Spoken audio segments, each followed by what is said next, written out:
Hello students, तो चलिए आज हम लोग शुरुआत करते हैं क्लास 10 के एक्सरसाइज 5.3 के क्वेश्चन नंबर 11 का, जो कि है if the sum of the first n terms of an AP is 4n minus n square, what is the first term. इस क्वेश्चन में सबसे पहले हम लोगों को क्या बता दिया गया है कि कोई एपी है जिसका सम ऑफ n टर्म्स जो है वो 4n माइनस एन स्क्वायर के बराबर है, और अगर Sn का जो वैल्यू है वो 4n माइनस एन स्क्वायर के बराबर है तो हम लोगों को फर्स्ट टर्म का वैल्यू फाइंड करके बताना है। उसके बाद हम लोगों को आगे पूछा है कि what is the sum of first two terms, what is the second term, similarly find the third and the tenth and the nth term. मतलब कि S1 का जब हम लोग वैल्यू फाइंड कर ले उसके बाद हम लोगों को और क्या करना है, तो सेकेंड टर्म फाइंड करना है, फर्स्ट टू टर्म्स का सम क्या होगा, S2 का वैल्यू क्या होगा वो बताना है, और सेम प्रोसेस से हम लोगों को थर्ड टर्म फाइंड करना है, टेंथ टर्म फाइंड करना है और nth टर्म जो होगा वो फाइंड करना है। तो चलिए हम लोग शुरुआत करते हैं। तो सबसे पहले हम लोगों को गिवन क्या है, तो हम लोगों को गिवन है कि Sn जो है वो कितने के बराबर है, तो 4n माइनस एन स्क्वायर के बराबर है। अब देखिए एक बहुत कॉमन सा लॉजिक मैं आप लोगों को बताती हूँ। वो क्या है कि जब हम लोगों को बोला है कि सम ऑफ फर्स्ट टर्म क्या होगा, अगर आपको मैं बोलूँ कि आपका एबी का फर्स्ट टर्म 7 है तो सम ऑफ फर्स्ट टर्म क्या होगा, 7 ही होगा ना। फर्स्ट टर्म और सम ऑफ फर्स्ट टर्म का जो होता है वैल्यू हमेशा बराबर होता है। मतलब कि हम लोग क्या लिख सकते हैं कि S1 लिखो उसको या फिर टर्म 1 लिखो, वो दोनों बराबर होता है। तो n का वैल्यू हमारा 1 है तो क्या हो जाएगा 4 इंटू 1 माइनस 1 का स्क्वायर, तो 4 1 4 माइनस 1 का स्क्वायर 1, तो 3। मतलब कि यहाँ जो टर्म 1 है वो हमारा क्या आ गया, 3 आ गया। आप लोग टर्म 1 को A1 के वैल्यू से भी रिप्रेजेंट कर सकते हो। अब हम लोगों को क्वेश्चन में नेक्स्ट क्या बोला है, sum of first two terms find करना है, मतलब कि S2 का वैल्यू फाइंड करना है। तो S2 का वैल्यू क्या हो जाएगा 4 इंटू 2 माइनस 2 का स्क्वायर, सिंपली हमने 2 का वैल्यू इसमें पुट कर दिया है तो ये क्या हो जाएगा 4 2 जा 8 माइनस 2 का स्क्वायर 4, जो कि हो जाएगा 4। यहाँ पर होप से इतना आप लोगों को समझ में आया होगा। अब अगर S2 का वैल्यू हमारा 4 है तो सेकेंड टर्म हम लोग कैसे फाइंड करेंगे। सेकेंड टर्म को फाइंड करने के लिए हम लोग क्या कर सकते हैं, सम ऑफ टू टर्म्स में से सम ऑफ फर्स्ट टर्म माइनस कर सकते हैं ना। तो सम ऑफ फर्स्ट टर्म यहाँ पर हम लोग T2 लिख देते हैं, तो सम ऑफ टू टर्म्स क्या है 4 है, minus sum of first term क्या है तो 3 है, तो ये 1 आ गया। मतलब कि जो हमारा टर्म 2 है या A2 का जो वैल्यू है वो 1 आ गया। होप से इतना आप लोगों को समझ में आ गया होगा। सम ऑफ सेकेंड टर्म भी हमने फाइंड कर लिया, A2 या टर्म 2 का वैल्यू भी हमने फाइंड कर लिया। अब क्वेश्चन में हम लोगों को क्या बोला गया था कि हम लोगों को थर्ड टर्म फाइंड करना है।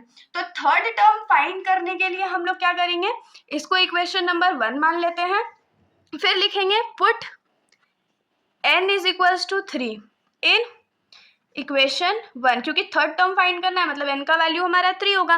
तो S3 का क्या हो जाएगा 4 इंटू 3 माइनस 3 का स्क्वायर, जो कि हो जाएगा 4 3 जा 12 माइनस 3 का स्क्वायर 9, और 12 में से 9 जाएगा तो हमारे पास 3 बचेगा। मतलब S3 का जो वैल्यू है वो हमारे पास 3 आ गया। लेकिन हम लोगों को फाइंड क्या करना था, तो सम ऑफ थर्ड टर्म हमने फाइंड कर लिया। और थर्ड टर्म हम लोग कैसे निकालेंगे, तो थर्ड टर्म को निकालने के लिए अगर हम लोग S3 में से S2 का वैल्यू माइनस कर दे तो हमारे पास थर्ड टर्म आ जाएगा। तो S3 का वैल्यू हमारा क्या है, तो 3 है, माइनस S2 का वैल्यू हमारा क्या है, तो 4 है।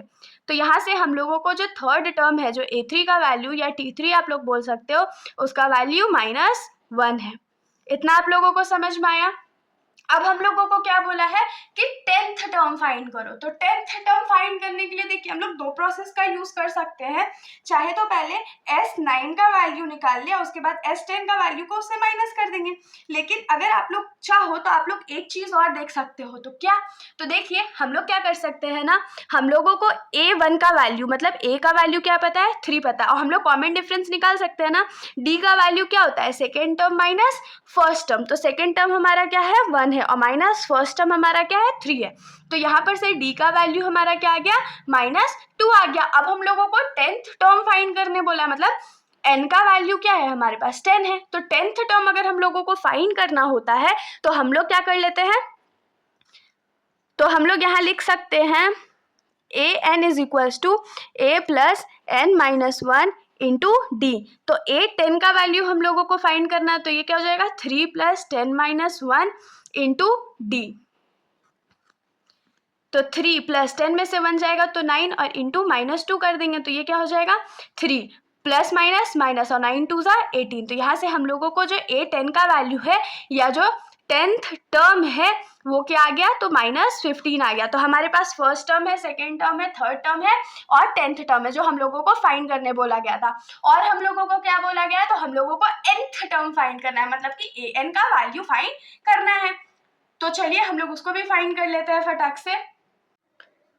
तो an का वैल्यू हमारा क्या होता है, an is equals to a plus n minus 1 into d, ये हमारा an का वैल्यू होता है। तो जो जो वैल्यूज़ हम लोगों को पता है वो हम लोग पुट कर लेते हैं। जैसे a इज इक्वल्स टू 3 होता है plus n minus 1 into D का वैल्यू -2 होता है। तो ये हो जाएगा 3 प्लस इसको मल्टीप्लाई कर लेते हो तो -2 इंटू एन क्या हो जाएगा -2n माइनस माइनस प्लस 2 1 ज़ा 2।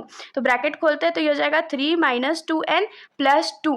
तो 3 में 2 प्लस करेंगे तो 5 हो जाएगा और यहाँ -2n हो जाएगा, मतलब कि an का जो वैल्यू है वो 5 माइनस 2n के बराबर होगा। होप सो इतना आप लोगों को समझ में आया होगा। यही हमारा an का वैल्यू है।